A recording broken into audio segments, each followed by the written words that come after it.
Continuando con algunas características o analizando circuitos con dos resistencias en paralelo, tenemos, por ejemplo, una batería o pila de 9 voltios. ¿Ok? Y tenemos dos resistencias.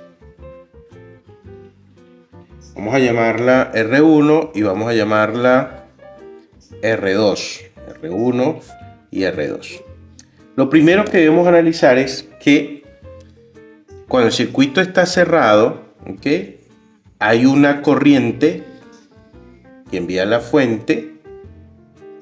Al llegar a este punto o a este nodo, vamos a llamar a esta corriente I, y de la fuente I total, ¿okay?, cuando llega a este punto o a este nodo, parte de esta corriente, una porción, se va a ir por acá y va a atravesar o va a circular por R1.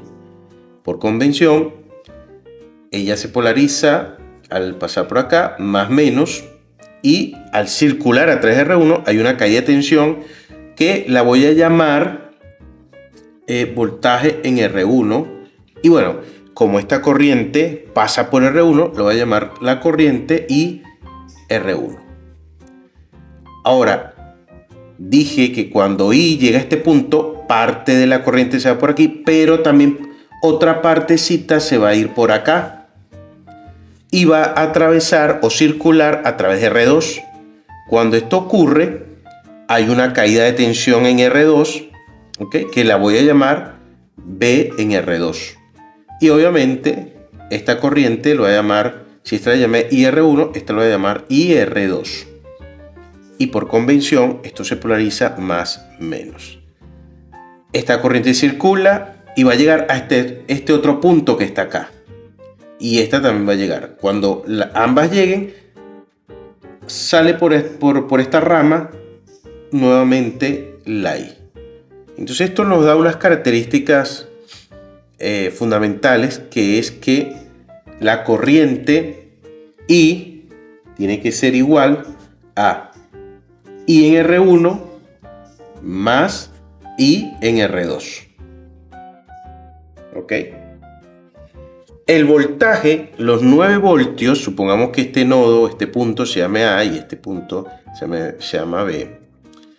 Los 9 voltios, como R1 está en paralelo, R1 ve los 9 voltios de la fuente. Por lo tanto, el voltaje en R1 sería 9 voltios, que es el mismo caso para el voltaje en R2. Ha pasado en las clases que muchos alumnos preguntan, o cuando yo pregunto, digo, por ejemplo, tengo este circuito, vamos a colocarlo, más o menos 9 voltios, tengo una R3, vamos a llamarla acá, y tengo, ¿ok?, una resistencia, y tengo otra. Vamos a llamar esta R1 para conservar la misma nomenclatura, y R2. Y pregunto, ¿cuánto es el voltaje? ¿O cuál es el voltaje que cae? Vamos a llamar este mismo punto A y este el B para hacerlo parecido a este. Cuando digo cuál es el voltaje entre A y B, que ese voltaje aquí caería un BR1 y aquí sería un BR2. Y bueno, aquí sería un BR3. ¿Okay? Cuando la corriente sale de la fuente, circula a través de R3, hay una caída de tensión que la llamo BR3, llega a este punto A, parte de la corriente se va por acá, polarizando esto más menos, parte de esta corriente también se va por acá, polarizando esto más menos. Aquí hay una caída de tensión BR1 y aquí hay una caída de tensión BR2. Si pregunto cuál es la tensión que cae en A y B, muchas personas dicen 9 voltios. Entonces me escriben voltaje AB es igual a 9 voltios. Entonces esto está errado porque, recordando los circuitos en serie en un video anterior, R1 y R2 están en paralelo. Y este paralelo me genera una resistencia equivalente o total. Por lo tanto, el circuito se redibuja de la siguiente manera. Y esto es R3. La misma corriente I que sale de la fuente. Este es el mismo punto AB, pero estas dos resistencias, como también las convertí en una sola. Entonces, esta RT o este R equivalente está en serie con R3. Por lo tanto, el voltaje en AB, ¿verdad?, no puede ser los 9 voltios.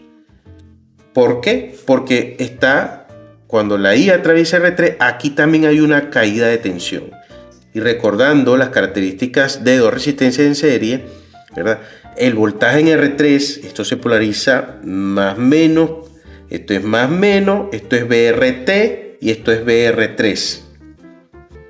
Entonces, haciendo aquí un recorrido, sería los 9 voltios tienen que ser igual a el voltaje en R3 más el voltaje en RT.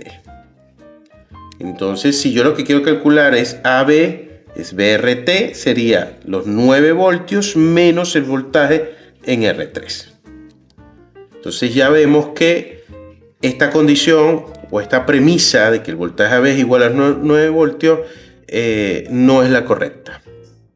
En un video posterior, bueno, haremos un análisis de circuitos por mallas y por nodos.